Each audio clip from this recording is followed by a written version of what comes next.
I got a bone to pick with you, Currygom. I got a bone to pick. Like the video, subscribe, do all the YouTube things, check the description, follow me, blah blah blah, whoop de whoop. Um, I want Shiva. I want Shiva. I don't accept that Shiva will not be in Kubera, one last god. So let's talk about why I need Shiva. 忍びじゃなくてジャマイカボーイ不動で育った making noise 四六時中かかってこい It don't matter though Young nigga from Canada Brought from that bullshit and go like a matador 行けたら行くわ毎日俺のゴールへ書き出す You know, I said I need Shiva. Let me correct myself. We need Shiva.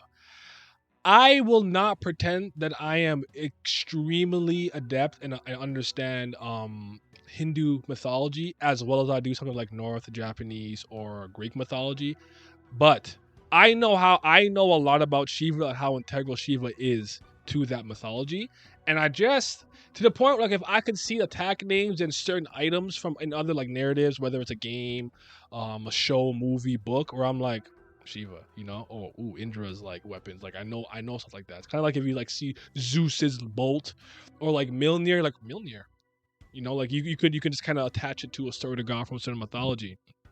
And Currygom does a pretty interesting job taking a lot of these created characters from this mythos and playing around with them and making them work. Like even sometimes subverting your expectations based on what you know, because it takes that foreknowledge that you have and flips it on its head. So like to use, I think Greek mythology is probably the one that most people know the most about. So it's kind of like if you had a character and his name was Zeus or something like that, but he actually like didn't use lightning.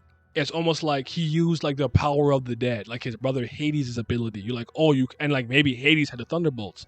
You've subverted the expectations of those because you naturally would associate Zeus with being in Olympus and throwing the lightning bolts, and Hades being in the underground with Persephone, you know, manning the dead or whatnot. I like Yama. Shout out to Yama. Paperwork legend. We in hell. We do what we gotta do. That's the best god in the series. But that being said, I think you get my point.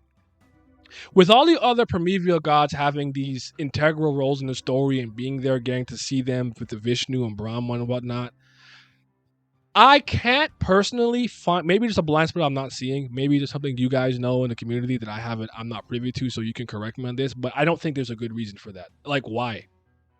Like quite literally, why Shiva's not in it? Just the one primordial. Like you just don't feel like doing it. You don't want to. Like what is the actual in story narrative reason? What is the content related reason for Shiva to not be in it? Shiva gonna get a side story, a novel, or something of the sort, and maybe that ties into it later on. I don't know, but I don't accept Shiva not being in it. I think that with all again with Vishnu and Brahma and all the other primeval gods doing things that are very important, and especially since you've already mentioned Shiva, I don't recall if we ever saw really like crystal clear depiction of Shiva, but it's like I'm not having it. I want that character to become a prominent god that actually does things in the story moving forward.